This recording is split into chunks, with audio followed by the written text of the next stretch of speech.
नमस्कार दोस्तों, मेरा नाम डॉक्टर विवेक नायक है। मैं एक कंसल्टेंट स्पोर्ट्स मेडिसिन स्पेशलिस्ट हूँ एंड आर्थ्रोस्कोपी सर्जन। आज मैं जो आपके सामने जो टॉपिक लेकर आया हूँ वो है शोल्डर डिसलोकेशन। शोल्डर डिसलोकेशन क्यों होता है, शोल्डर ही क्यों ऐसा जॉइंट है जो फ्रीक्वेंटली डिसलोकेट होता है, उसके कारण, ट्रीटमेंट ऑप्शंस और कैसे हम उसको प्रिवेंट कर सकते हैं, और हाँ, लॉन्ग टर्म शोल्डर डिसलोकेशन को नेग्लेक्ट करने से कैसे डिफ़िकल्ट प्रोसीजर हमको करनी पड़ती है, ये हम समझाने की कोशिश करेंगे। तो वीडियो को अंत तक देखिए। Thank you. Shoulder is considered to be the most mobile joint of the body, and this mobile joint is because of two things.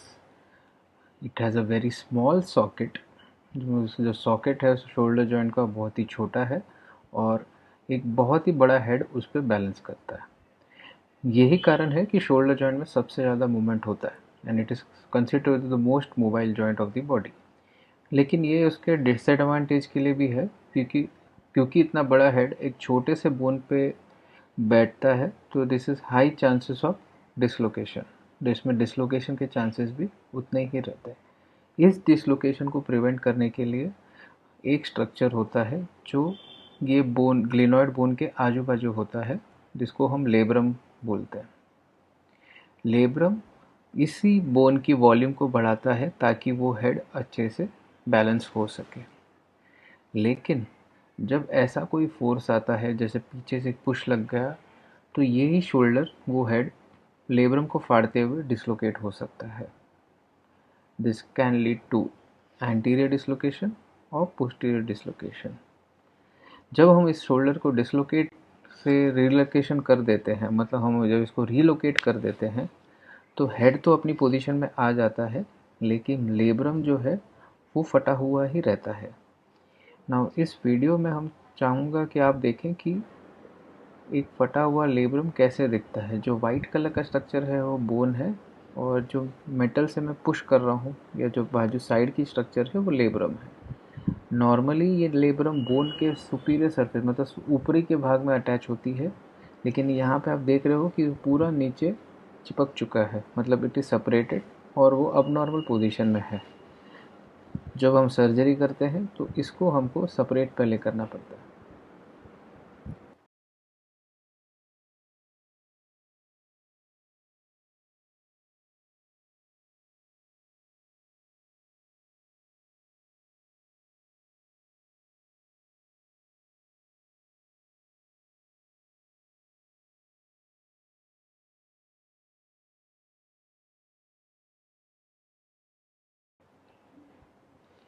Shoulder surgery में बेसिकली जो मैं आज आपको समझाने जाऊंगा, जो बेसिक प्रोसीजर जो हम करते हैं आर्थोस्कोपिकली है, वो है बैंकार्ड repair.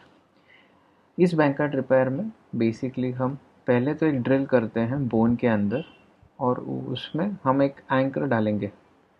Anchor in the true sense यहाँ पे जो दिखा रहे हैं वो तो एंकर है, लेकिन बेसिकली वो थ्रेड होता है जो अंदर जाके नॉट फॉर्म कर देता है, और बहुत ही स्ट्रॉन्ग नॉट होता है जिसको आप पुल करेंगे तो भी बाहर नहीं आएगा।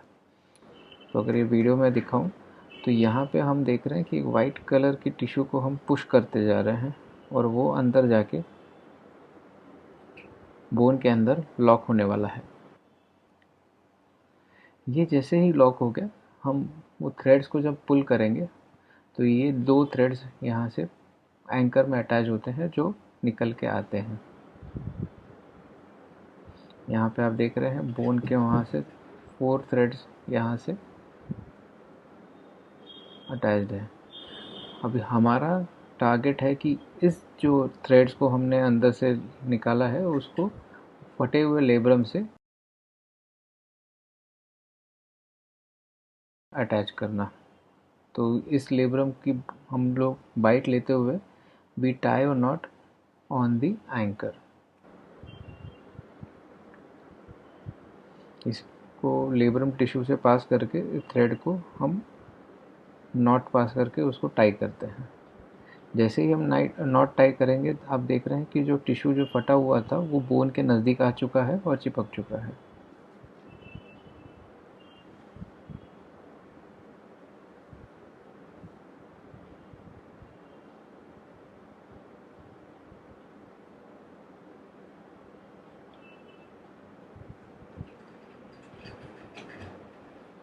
ये देख रहे हैं आप, टिश्यू पूरा ऊपर आ चुका है बोन के नज़दीक, जो पहले दूर पड़ा हुआ था।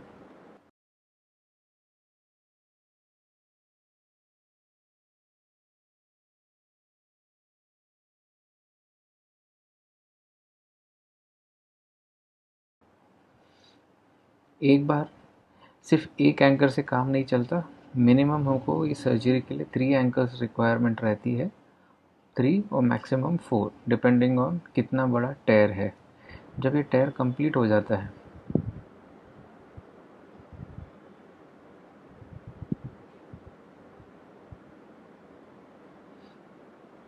यहाँ पे देख रहे हैं हमने टाई कर चुके हैं।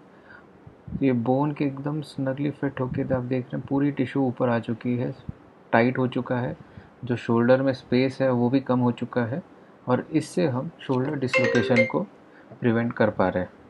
और ये बहुत ही अच्छा फिक्सेशन माना जाता है, जहाँ पे पूरी टिश्यूज़ अच्छे से बम्पर जैसा फील देते हों।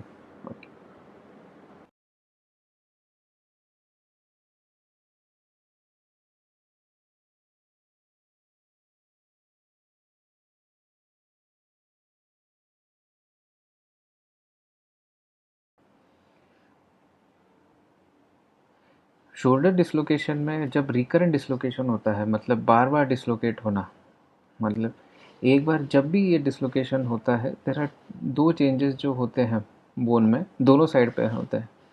जो गोल सा ह्यूमरस है उस पे भी, और नीचे वाले बोन ग्लिनॉइड है उस पे भी।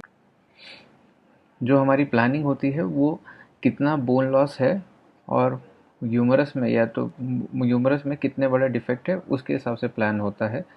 जब अगर 10 to 25 डिग्री बोन लॉस होता है, तो वो सर्जरी हम बैंकार्ड रिपेयर से किया जाता है। अगर डिसलोकेशन या 25% से बोन लॉस ज़्यादा है ग्लिनॉइड में, तो हम थोड़ी अलग प्रोसीजर करते हैं।